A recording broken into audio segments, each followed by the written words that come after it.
This weekend is, of course, Father's Day.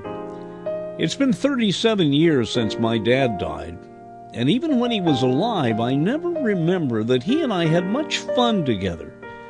The only times we really bonded was on those long summer vacations, mostly back and forth to Washington, D.C.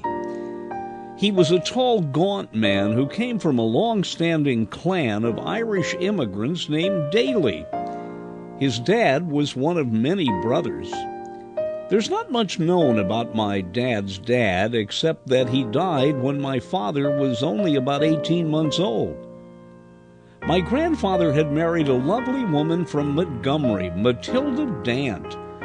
Of course, by the time I knew her, she had aged, but even in her later years, she retained a kind of wonderful glow.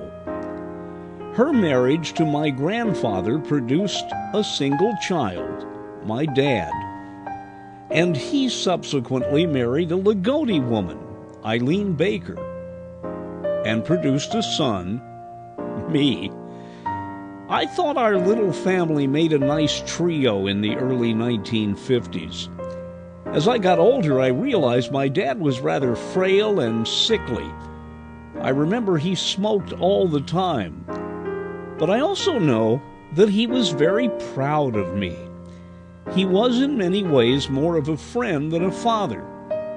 As a matter of fact, much to the chagrin of his mother, I called him Joe instead of Dad.